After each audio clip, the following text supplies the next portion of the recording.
Rajshahi board 2024 সালে আসা এই প্রশ্নটির আমরা এখন সমাধান করব। আমাদের এই সৃজনশীল প্রশ্নটির আমরা সবার প্রথমেই একটা কিউআর কোড দেখতে পাচ্ছি। আমাদের ইজি হায়ার ম্যাথ বইয়ে প্রত্যেকটা সৃজনশীল প্রশ্নের পাশে এরকম কিউআর কোড দেওয়া থাকবে। সেই কিউআর কোড স্ক্যান করলে আপনারা এই প্রশ্নটির সমাধান একবারে ভিডিও আপনারা দেখতে পাবেন। এই কিউআর কোডগুলো আমাদের ইজি হায়ার ম্যাথ বইয়ের মধ্যে সঠিকভাবে দেওয়া থাকবে। তো এখানের মধ্যে আমরা এই সৃজনশীল প্রশ্নটার উদ্দীপকে দেখতে পাচ্ছি দেওয়া রয়েছে একটি অনন্ত গুণোত্তর ধারার প্রথম দুই পদের সমষ্টি 3/2। অনন্ত গুণোত্তর ধারার প্রথম দুই পদের সমষ্টি 3/2 এবং অসীমতক সমষ্টি 2। আরেকটা তথ্য দেওয়া আছে 4 + 4 4 + 4 4 4 + ... একটি ধারা। ক নাম্বার প্রশ্নে বলল অনন্ত গুণোত্তর ধারার সূত্র প্রয়োগ করে 0.12 1 এবং 2 এর উপরে পৌনঃপুনিক রয়েছে এই সংখ্যাটিকে মূলদীয় ভগ্নাংশে প্রকাশ করার জন্য। খ নাম্বার প্রশ্নে বলা হয়েছে 1 নংয়ে বর্ণিত গুণোত্তর ধারাটির সাধারণ অনুপাত নির্ণয় করো। গ নম্বরে বলা রয়েছে 2 নং ধারাটির প্রথম n সংখ্যক পদের সমষ্টি নির্ণয় করো। তো এই হচ্ছে প্রশ্ন। আমরা এখন সম্পূর্ণ সৃজনশীলটার সমাধান করব। সবার প্রথমেই আমরা ক নম্বরে চলে যাই। আমরা দেখতে পাচ্ছি ক নম্বর প্রশ্নে বলা হয়েছে অনন্ত গুণোত্তর ধারার সূত্র প্রয়োগ করে 0.12 এইটাকে মূলদীয় ভগ্নাংশে প্রকাশ করার জন্য। তাহলে চলেন আমরা এটাকে মূলদীয় ভগ্নাংশে প্রকাশ করার চেষ্টা করি। এই যে 0.12 1 এবং 2 এর উপরে পৌনঃপুনিক রয়েছে, পৌনঃপুনিক থাকা মানে সেই সংখ্যাটা বারে বারে রিপিট হবে, বারে বারে লেখা হবে, কিন্তু তার শেষ হবে না, চলতেই থাকবে। তাহলে 1 এবং 2 এর উপরে পৌনঃপুনিক থাকার কারণে এই 1 2 এটা বারে বারে লিখতে হবে। 0.12 এটা চলতেই থাকবে। আমরা যদি এখন এই সংখ্যাটাকে একটু ভেঙে ভেঙে লিখি 0.12 অর্থাৎ পৌনঃপুনিক যে দুইটা অঙ্কের উপরে আছে সেই দুইটা অঙ্ক পর্যন্ত প্রথমে লিখলাম 0.12। এরপরে আমরা লিখব যে প্রথমবার আমরা কি লিখলাম 0.12। এই 0 পয়েন্ট আমরা লিখব। দশমিকের পরে কয়টা অঙ্ক ছিল? দুইটা অঙ্ক। আমরা এখন দুইটা শূন্য দিব। একটু ভালো করে খেয়াল করি। আপনি প্রথমে দশমিকের পরে কয়টা অঙ্ক লিখছেন? দুইটা। তাহলে এখন দশমিকের পরে দুইটা শূন্য দিবেন, এরপরে আবার সেই 1 2। আচ্ছা, প্লাস 0 পয়েন্ট। এবার দশমিকের পরে আগের বার দশমিকের পরে কয়টা অঙ্ক লিখছিলেন? 4টা অঙ্ক। তাহলে এখন আপনি 4টা শূন্য দিবেন। আগের বার দশমিকের পরে 4টা অঙ্ক লিখছিলেন, তাহলে এখন দশমিকের পরে 4টা শূন্য দিবেন, এরপরে ওই যে আবার 1 2। এরপর যদি আপনি আরও লিখতেন তাহলে 0 পয়েন্ট। এবার দশমিকের পরে কী লিখবেন? আগের বার দশমিকের পরে 2 4 6 6টা অঙ্ক লিখছিলেন, তাহলে 1 2 3 4 5 6 6টা শূন্য দিবেন, এরপর আবার সেই 1 2। এইভাবে করেই এটা চলতে থাকবে। হ্যাঁ, এইভাবে করে এটা চলতে থাকবে। এটা হচ্ছে নিয়ম। তো আমরা আমাদের এই পৌনঃপুনিকে দেওয়া সংখ্যাটিকে ভেঙে ভেঙে এভাবে লিখলাম। আমরা দেখতেছি যে এটা চলতেছে, এটার শেষ নাই। আচ্ছা, শেষ নাই মানে কি? এটা অনন্ত ধারা, মানে এটা চলতেছে, এটার শেষ নাই। এবার আমরা দ্বিতীয় পদকে প্রথম পদ দিয়ে ভাগ দিলে 0.01 পাবো, তৃতীয় পদকে দ্বিতীয় পদ দিয়ে ভাগ দিলেও 0.01 পাবো, অর্থাৎ সাধারণ অনুপাত এখানে সমান হবে। তাহলে অবশ্যই এই ধারাটি একটি গুণোত্তর ধারা। যেহেতু এখানে আমরা অনুপাত পেয়েছি, তাহলে এটা গুণোত্তর ধারা। তাহলে একে তো এটা অসীম, দ্বিতীয়ত এটা গুণোত্তর। তাহলে একবারে বলতে পারি এই অসীম গুণোত্তর ধারাটির প্রথম পদ 0.12, সাধারণ অনুপাত 0.01। এবার আমরা 0.12 যেহেতু এটাকে আমরা ভেঙে লিখতে গিয়ে অসীম গুণোত্তর ধারা পেয়েছি, সুতরাং এখানে আমরা অসীমতক সমষ্টির একটা সূত্র প্রয়োগ করতে পারি।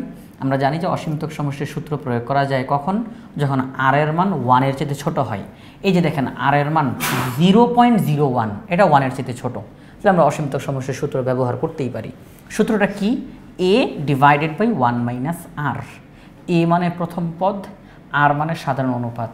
ক্যালকুলেশন করার পরে আমাদের সামনে রেজাল্ট এসেছে 4/33। আমরা এখানের মধ্যে 4/33 কিভাবে আসলো, যদি আমরা একটু ভেঙে দেখানোর চেষ্টা করি, সেটা হচ্ছে এখানে দশমিককে যদি আমি উঠাইতে চাই তাহলে দশমিকের জন্য একটা 1 দিব, আমি একটু লিখতেছি সংখ্যাটা। দশমিকের জন্য একটা 1 দিব, দশমিকের ডানে দুইটা অঙ্ক আছে 1 2, দুইটা অঙ্ক, তাহলে দুইটা শূন্য দিব। 0.99 আমরা এটাকেও 100 দ্বারা গুণ দিব। ওকে ফাইন। তাহলে আমরা এখন দেখব 0.12কে 100 দিয়ে গুণ দিলে উপরে হয় 12, আর 0.99কে 100 দিয়ে গুণ দিলে হয় নিচে হয় 99। এবার আমরা কাটাকাটি করতে পারি, 3 দিয়ে কাটতে পারি। 3 12-এর মধ্যে যায় 4 বার, 3 99-এর মধ্যে যায় 33 বার, তাহলে 4/33 এটা আলটিমেট রেজাল্ট। তাহলে আমরা দেখলাম 0.12 পৌনঃপুনিক, এটিকে আমরা মূলদীয় ভগ্নাংশে প্রকাশ করলে 4/33 হয়। এখানে আপনাকে একটা জিনিস আমি একটু মিলিয়ে দেখাইতে চাই। আচ্ছা 0.12 পৌনঃপুনিক, এটা মানে কি? 0.12121212 4/33 মানেও 0.121212 ... চলতেই থাকবে চলতেই থাকবে। আসেন একটু ক্যালকুলেটারে দেখাই। আমরা যদি 4কে ভাগ করি 33 দ্বারা, এই যে দেখেন রেজাল্ট চলে আসছে 0.121212 চলতেই থাকবে চলতেই থাকবে চলতেই থাকবে। তাহলে আমরা প্রথমে দশমিক ভগ্নাংশের মাধ্যমে যেই সংখ্যাটা দেখেছিলাম পৌনঃপুনিকে 0.12 পৌনঃপুনিক, তাকেই যদি আমরা মূলদীয় ভগ্নাংশ মানে লব হর, মূলদীয় ভগ্নাংশ লব হরের মাধ্যমে এই ভগ্নাংশের মাধ্যমে দেখতে চাই, তাহলে রেজাল্ট আসে এইটা। এটা যা, এইটা তা, চেহারা ভিন্ন। এটা দশমিক ভগ্নাংশে আছে, এটা মূলদীয় ভগ্নাংশ লব এবং হরে রয়েছে। আশা করি আপনারা সবাই এই ক নাম্বার অঙ্কটা পুরোপুরি ক্লিয়ার হয়েছেন। আচ্ছা আমরা এখন খ নাম্বার প্রশ্নটার সমাধান করব। আমাদের খ নাম্বার প্রশ্নে বলা হয়েছে 1 নংয়ে বর্ণিত গুণোত্তর ধারাটির সাধারণ অনুপাত নির্ণয় করো। 1 নংয়ে বর্ণিত গুণোত্তর ধারাটির সাধারণ অনুপাত নির্ণয় করো। 1 নং কোথায়? এই যে উদ্দীপকে 1 নং দেওয়া রয়েছে। এখানে বলা হয়েছে একটি অনন্ত গুণোত্তর ধারার প্রথম 2 পদের সমষ্টি 3/2। একটা অনন্ত গুণোত্তর ধারার প্রথম 2টা পদকে যদি আমরা যোগ করি, তাহলে যোগফল হবে 3/2। এবং অসীমতক সমষ্টি 2, অনন্ত গুণোত্তর ধারার অসীমতক সমষ্টি 2। আচ্ছা অসীমতক সমষ্টি মানে কি? a divided by 1 - r। তাহলে a ডিভাইডেড বাই 1 - r এই সম্পূর্ণটার মান হচ্ছে 2। যেহেতু বলে দিছে অসীমতক সমষ্টি 2, তাহলে a ডিভাইডেড বাই 1 - r এটার মান 2। আচ্ছা ঠিক আছে। এরপরে বলল অনন্ত গুণোত্তর ধারার প্রথম 2 পদের সমষ্টি। আচ্ছা অনন্ত গুণোত্তর ধারা বলতে আমরা কি বুঝি? a plus ar plus ar square plus ar cube, অর্থাৎ প্রথম পদ a, এরপরে আমরা সাধারণ অনুপাত r, সেই r দ্বারা গুণ করতে থাকি, অনবরত আমরা গুণ করতে থাকি। তাহলে প্রথম পদ a, তাকে যদি আমরা r দ্বারা গুণ করি তাহলে আমরা দ্বিতীয় পদ পাবো ar, তাকে যদি r দ্বারা গুণ করি আমরা তৃতীয় পদ পাবো ar স্কয়ার, তাকে যদি r দ্বারা গুণ করি আমরা চতুর্থ পদ পাবো ar কিউব। এভাবেই করেই চলতে থাকবে। আচ্ছা সেখান থেকে প্রথম 2 পদের সমষ্টি 3/2। আমাদেরকে বললো এই 1 নংয়ে যেই তথ্যগুলো দেওয়া রয়েছে গুণোত্তর ধারাটা, তার সাধারণ অনুপাতের মান নির্ণয় করো। তাহলে দেখেন আমরা লিখলাম যে ধরি অসীম গুণোত্তর ধারাটি হলো a plus ar plus ar square plus ... যেহেতু অসীম বলছে। আচ্ছা ধারাটির অসীমতক সমষ্টি s infinity equal to a by 1 - r, এটা সূত্র, অসীমতক সমষ্টি বের করার সূত্র। তো আমাদের প্রশ্নে বলা আছে প্রথম 2টা পদের সমষ্টি, প্রথম 2টা পদ, এই যে প্রথম 2টা পদের সমষ্টি 3/2। আমরা যদি a কমন নেই তাহলে a × 1 + r, আমরা a কমন নিলাম, a × 1 + r ইকুয়াল টু 3/2, তাকে আমরা একটা সমীকরণ নাম্বার দিলাম। এরপর অসীমতক সমষ্টি অর্থাৎ a divided by 1 - r, a divided by 1 - r এটার মান হচ্ছে 2, এটাকে আমরা আরেকটা সমীকরণ নাম্বার দিলাম, এটা সমীকরণ নাম্বার। তো এখন আমরা এই যে 1 নং আর 2 নং, আমরা 2 নংকে 1 নং দিয়ে ভাগ করব। প্রশ্ন করতে পারেন কেন? আমরা যদি খেয়াল করেন 2 নংয়ে এই যে 2 আছে এটা বড়, আর 1 নংয়ে যে 3/2 আছে এটা ছোট। 2 তো 2, কিন্তু 3/2 মানে কিন্তু 1.5, 2 মানে তো 2, কিন্তু 3/2 মানে কি 1.5, তাহলে ওটা ছোট এটা বড়। তাহলে আমরা বড়টাকে ভাগ করব ছোটটা দিয়ে, বড়টাকে ভাগ করব ছোটটাকে দিয়ে। তাহলে আমরা 2 নংকে 1 নং দ্বারা ভাগ করব। তাহলে 2 নংয়ের বাম পক্ষকে ভাগ করব 1 নংয়ের বাম পক্ষ দিয়ে, 2 নংয়ের ডান পক্ষকে ভাগ করব 1 নংয়ের ডান পক্ষকে দিয়ে। বামপক্ষ ভাগ বামপক্ষ, ডান পক্ষ ভাগ ডান পক্ষ। Okay fine. তাহলে a divided by 1 minus r divided by a into 1 plus r equal to 2 divided by 3/2। এবার আমরা যদি এখানের মধ্যে ভাগ করি, যে এই যে ভাগ চিহ্নটা, ভাগকে উল্টাই দিলে গুণ হয়, তাহলে ভাগকে যেহেতু উল্টাইয়া দিলাম, তাহলে ভাগের পরে যে আছে সে উল্টায় যাবে। যে কোনো জিনিসের নিচে মনে মনে 1 থাকে, আপনারা জানেন। তাহলে ভাগকে উল্টায় যখন গুণ করছি, এটা উল্টায় যাবে না, এটা উল্টায় যাবে। তাহলে 1 divided by a into 1 plus R. এখানেও একই কাজ, ভাগকে উল্টায় যখন গুণ করলাম, তাহলে ভাগের পরে যে আছে সে উল্টায় যাবে। তাহলে 2/3। এখানে দেখেন a আর a কাটা যায়, তাহলে থাকে হচ্ছে গিয়ে 1/1 minus R into 1 plus R. আবার আবার আবার আবার 1 divided by 1 minus R into 1 plus R. আচ্ছা, আমরা কিন্তু বলতে পারি a plus B a minus B অর্থাৎ a স্কোয়ার মাইনাস বি স্কোয়ারের সূত্র 1 প্লাস আর 1 মাইনাস আর। তাহলে a স্কোয়ার মাইনাস বি স্কোয়ারের সূত্র, তাহলে 1 স্কোয়ার মাইনাস আর স্কোয়ার। আর এখানের মধ্যে 2 দুগুণে 4, নিচে 3, তাহলে 4/3। আচ্ছা, আমরা যদি এখন ভগ্নাংশটাকে উল্টায় দিই, কারণ আমার উদ্দেশ্য কিন্তু আর এর মান বের করা, তা আরটা তো এখানে হরে আছে, তাহলে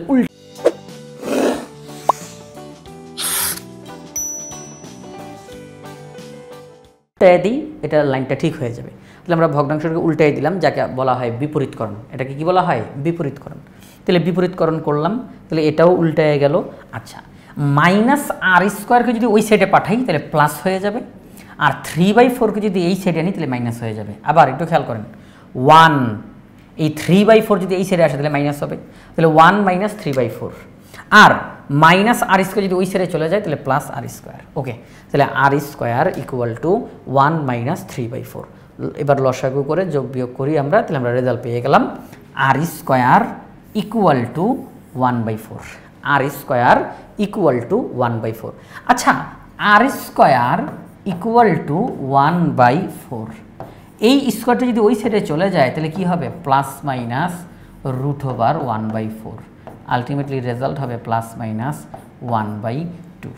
আচ্ছা, তাহলে আমরা আর এর মান পেয়ে গেলাম প্লাস মাইনাস 1/2। আশা করি আপনারা সবাই বুঝতে পারছেন, এই আর মানেই কিন্তু সাধারণ অনুপাত। আমরা এখন গ নাম্বার প্রশ্নতে যেতে চাই। গ নাম্বার প্রশ্নতে কি বলেছে আমরা দেখতে পাচ্ছি। গ নাম্বার প্রশ্নে বলছে 2 নং ধারাটির প্রথম n সংখ্যক পদের সমষ্টি নির্ণয় করো। 2 নং ধারাটির প্রথম n সংখ্যক পদের সমষ্টি নির্ণয় করো। আচ্ছা, উদ্দীপকে আমরা 2 নং ধারাটি দেখতে পাচ্ছি 4 প্লাস 4 4 প্লাস 4 4 4 প্লাস ... একটা ধারা। তো এই 2 নং ধারাটির প্রথম n সংখ্যক পদের সমষ্টি বের করতে বলছে। যখন আমরা ধারাটার মধ্যে তাকায় দেখব যে একই সংখ্যা বারে বারে বারে বারে বারে বারে দেওয়া, 4 4 4 4 4 4, এইভাবে করে একই সংখ্যা বারে বারে দেওয়া, আর ওই ধারাটার প্রথম n সংখ্যক পদের সমষ্টি নির্ণয় করতে বলছে। তাহলে এই ধরনের অঙ্কগুলো, যে যতগুলো অঙ্কই দেখ না কেন, এই ধরনের সবগুলো একই সিস্টেমে হবে। সেটা কি? প্রথমে 1-এ রূপান্তর করতে হবে, তারপর 9-এ রূপান্তর করতে হবে, তারপরে সূত্র প্রয়োগ করার জন্য যা যা করা দরকার করতে হবে। একই সিস্টেমে অঙ্কগুলো চলবে। তাহলে চলেন আমরা এখন এই অঙ্কটার সমাধান করি। প্রথমেই আমরা যেই কাজটা করব, আমাদেরকে যেহেতু সমষ্টি বের করতে বলছে প্রথম n সংখ্যক পদের, তো আমরা তো আর প্রথম n সংখ্যক পদের সমষ্টি এখনই জানি না, আমরা তো মাত্র অঙ্ক আরম্ভ করলাম, আমরা তো আর জানি না। এই জন্য আমরা লিখলাম যে মনে করি ধারাটির প্রথম n সংখ্যক পদের সমষ্টি Sn। তাহলে Sn মানে কি? 4 প্লাস 4 4 প্লাস 4 4 4 প্লাস ... n-তম পদ। হ্যাঁ, কারণ ওই যে এখানে বলা হচ্ছে না n সংখ্যক পদের সমষ্টি, তাহলে n-তম পদ না আনলে হয়। এই জন্য আমরা একেবারে শেষে গিয়ে লিখলাম প্লাস n-তম পদ। এবার মনে রাখবো, এই n-তম পদ আমার পুরো অঙ্কটার মধ্যে বারে বারে চলতে থাকবে, বারে বারে চলতে থাকবে। যেহেতু আমি এখানে n-তম পদ বলতে নির্দিষ্ট কোনো সংখ্যা বসাইতে পারি নাই, আমি বাংলায় লিখলাম n-তম পদ, এই কথাটাই বারে বারে প্রত্যেকটা লাইনে চলতে থাকবে। আচ্ছা, আমাদের উদ্দেশ্য কি? প্রথমেই আমরা 1-এ রূপান্তর করব। যদি আমরা এখান থেকে 4 কমন নিই, তাহলে কিন্তু এটা 1-এ রূপান্তর হয়ে যায়। যদি এখানে 5 5 5 মানে 5 দিয়ে থাকতো, আমরা 5 কমন নিতাম। যদি 7 দিয়ে থাকতো, আমরা 7 কমন নিতাম। মনে থাকে যেন। আচ্ছা, ইনশাআল্লাহ। তাহলে আমরা এখান থেকে 4 কমন নিলাম, তাহলে 4 দিয়ে 4কে ভাগ করলে 1, 4 দিয়ে 44কে ভাগ করলে 11, 4 দিয়ে 444কে ভাগ করলে 111... কিন্তু এখানে আমরা কিছু করতে পারবো না, আমি তো সংখ্যা জানি না, আমি তো সংখ্যা জানি না। আচ্ছা, n-তম পদ। তাহলে 1-এ রূপান্তর হয়ে গেল, এরপর 9-এ রূপান্তর করব। 9 দিয়ে ভাগ, 9 দিয়ে গুণ। 4কে 9 দিয়ে ভাগ, আবার 9 দিয়ে গুণ। এই যে 9 দিয়ে গুণ, এই 9টাকে যদি ব্র্যাকেটের ভিতরে যারা আছে তাদেরকে গুণ দিয়ে ফেলি এই 9 দিয়ে, তাহলে 9 একে 9, 9 11 99, 9 111তে 999, ডট ডট ডট ডট, ওখানে কিছু করা যাবে না, যা আছে তাই। তাইলে 1-এর রূপান্তর হইল, 9-এর রূপান্তর হইল। এখন আমরা সূত্র প্রয়োগ করার জন্য যা যা করা প্রয়োজন আমরা তা তা করবো। সেটা কি? সেটা হচ্ছে ওই যে 9, সেই 9কে আমরা লিখলাম 10 - 1, 99কে লিখলাম 100 - 1, 999কে লিখলাম 1000 - 1। ওই nতম পদকে কিছু করতে পারবো না, যা আছে তাই লিখলাম। আমরা এখন করব কি, প্রত্যেকটাতে আমরা দেখতেছি মাইনাস চিহ্নের আগে পরে, মাইনাস চিহ্নের আগে পরে। তাহলে আমরা মাইনাস চিহ্নের আগে যারা আছে তাদেরকে একত্রে লিখলাম 10 + 100 + 1000 + ডট ডট ডট nতম পদ। আবার -1 -1 -1 nতম পদ। ঠিক আছে, এই nতম পদকে এই মাইনাস চিহ্নের আগেরগুলোর সাথেও যুক্ত করব, nতম পদকে মাইনাস চিহ্নের পরেরগুলোর সাথে যোগ করব। কেন? কারণটা একটু বলি। আচ্ছা, আমি তো জানি না nতম পদের মানটা কত, কিন্তু যদি আমি জানতাম তাহলে অবশ্যই nতম পদের সংখ্যাটা জানার কারণে আমি তাকে এখানে এটা না লিখে আমি অবশ্যই তাকে এগুলোর মতো ভেঙে ভেঙে লিখতাম। যেমন 9কে ভেঙে 10 - 1, 99কে ভেঙে 100 - 1। তাহলে এখানেও আমি অবশ্যই ভেঙে ভেঙে লিখতাম, সামনে একটা বসতো পিছনে একটা বসতো। তাহলে ওই ব্র্যাকেটের ভিতর থেকে একটা সংখ্যা, এই যে সামনের সংখ্যাটা এদের সাথে আসতো, তাই না? এই যে 10 + 100 + 1000 + এদের সাথে ওই সামনের সংখ্যাটা বসতো, তাই না? তাহলে ওই ব্র্যাকেটের ভিতর থেকে একটা সংখ্যা এদের সাথে বসতো। আর এরপরে -1 -1 -1 এদের সাথে আমি যদি একটা মাইনাস কমন নিই, তাহলে মাইনাসে মাইনাসে +1, মাইনাসে মাইনাসে +1, মাইনাসে মাইনাসে +1, ওই যে ব্র্যাকেটের ভিতরে মাইনাসের পরে যেই সংখ্যাটা যদি জানতাম তাহলে মাইনাসের পরে যে সংখ্যাটা সেটাও এখানে বসতো, মাইনাসে মাইনাসে প্লাস ওই সংখ্যাটা বসতো। তার মানে ওই ব্র্যাকেটের ভিতর থেকে একটা সংখ্যা এখানে আসতো। তাহলে এখানে ঘটনাটা হচ্ছে, যেহেতু আমি জানি না এখানে সংখ্যা কি কি আছে, এজন্য nতম পদ এই কথাটাকে এদের সাথেও যুক্ত করে দিছি, nতম পদ কথাটাকে এদের সাথেও যুক্ত করে দিছি। কারণ আমি যদি জানতাম তাহলে তো ঠিকই 2 ভাগ করতাম, এদের 1 ভাগ দিতাম, এদেরকে 1 ভাগ দিতাম। তো এখন আমি না জানার কারণে বাংলা কথাটা 2 জায়গাতেই লিখে দিছি। আচ্ছা, এবার আমরা সামনের দিকে আগাই। এখন আমাদের সূত্র প্রয়োগের পালা। আমরা এখন যেই কাজটা করতে পারি সেটা হচ্ছে, এখন একটু বলে ফেলি, আমরা সূত্রটা প্রয়োগ করব কোন জায়গাটার মধ্যে? সূত্রটা প্রয়োগ করব এই ব্র্যাকেটটার ভিতরে। 10 + 100 + 1000 + ডট ডট ডট প্লাস nতম পদ। খেয়াল করে দেখেন, আমরা এই সামনের অংশের জন্য কিছু করব না, এখানেও কিছু করব না। এখানে সূত্র প্রয়োগ করব, দ্বিতীয় পদকে প্রথম পদ দিয়ে ভাগ দেন 10, তৃতীয় পদকে দ্বিতীয় পদ দিয়ে ভাগ দেন 10, এইভাবে করেই চলবে। তাহলে আমরা দেখতেছি r এর মান 10, আচ্ছা r এর মান 10, এটা কি 1-এর চেয়ে বড়? হ্যাঁ, 1-এর চেয়ে বড়। আমরা জানি যে r এর মান 1-এর চেয়ে বড় হইলে সমষ্টি নির্ণয়ের সূত্র হলো a × r⁻n - 1 divided by r - 1। তাহলে আমরা ওই সূত্রটা এতটুকুর জন্য প্রয়োগ করব, এতটুকুর জন্য। আর এখানে যেই বিষয়টা বলার সেটা হচ্ছে, একই সংখ্যা যেহেতু বারে বারে আছে এবং সেটা সেটা 1 1 1 1 1, একই সংখ্যা যেহেতু বারে বারে আছে, তাহলে ওই যে শেষে যে nটা আছে সেই n লিখব। কারণ ওই n মানে কি, যদি এমন হইতো যে ওখানের মধ্যে যদি 1 বসতো 1, আর আমি যদি হিসাব করে দেখতাম 1টা 2টা 3টা 4টা 5টা 6টা 7 নম্বরে ওই nটা আছে, তাহলে আমি অবশ্যই বলতাম যে এখানে 7টা 1 আছে, তাহলে যোগফল 7, ওইটা 7 নম্বরে আছে। ওই সংখ্যাটা 1 2 3 4 ওরকম করে 7 নম্বরে আছে, তাহলে আমি বলতাম যে 7টা 1, তাহলে যোগ করলে হবে 7। যদি আমি দেখতাম যে 1 2 3 4 5 এভাবে হিসাব করে, মানে সবই 1, সবাই 1, তবে আমি দেখতাম প্রথম পদ 1, দ্বিতীয় পদ 1, তৃতীয় পদ 1, 13তম পদ 1, তাহলে আমি বলতাম তাহলে যোগফল 13। 21তম পদ 1, তাহলে আমি যোগ করে বলতাম যোগফল 21। তাহলে ওই লাস্টের পদটা যত নাম্বারে আছে আমি টোটালটার যোগফল তত বলতাম। 13তম পদে 1 আছে, তাহলে আমি বলতাম পুরাটার যোগফল 13। 21তম পদে 1 আছে, আমি বলতাম তাহলে পুরাটার যোগফল 21। তাহলে আমরা দেখতেছি ওখানের মধ্যে nতম পদ, তাহলে পুরাটার যোগফল n। আচ্ছা, তাহলে আসেন আমরা এখন সূত্রটা প্রয়োগ করি। তাহলে আমরা এখন যেই কাজটা করব, দুই দিকে হয়ে গেছে। প্রথমে যে 4/9 তাকে লিখে ফেললাম, তারপরে সূত্রটা কি বসানোর কথা, a × r⁻n - 1 divided by r - 1। তাহলে এ মানে প্রথম পদ, এই যে 10 বসাবো, আর মানে দ্বিতীয় পদকে প্রথম পদ দ্বারা ভাগ করেন 10 আসে, তাহলে 10, এন মানে হলো সূত্রের এন, -1 ডিভাইডেড বাই আর 10 বিয়োগ 1, আর এতটুকুর যোগফল হচ্ছে এন। আচ্ছা, এই অংশটা এখানের মধ্যে লিখে ফেললাম। তাহলে প্রথমে 4/9, তারপরে সূত্র প্রয়োগ, আর ওই যে ব্র্যাকেটের ভিতরে 1 + 1 + 1 + dot dot dot dot n plus n তম পদ ছিল, ওটার যোগফল ছিল n, সামনে ছিল মাইনাস আর ব্র্যাকেটের ভিতরে n। এবার 4×10 আমরা এটাকে যোগ করে দিই, 4/9 দ্বারা গুণ করব, 4/9 দ্বারা ব্র্যাকেটের ভিতরে সবার সাথে গুণ করব। আচ্ছা, তাহলে 4×10 40, 9 নং 81, 4n/9। আচ্ছা, কাটাকাটি করা যায়? যদি কাটাকাটি করা যায় আপনি কাটাকাটি করবেন, না করা গেলে করা রাখবেন, যা আছে তাই।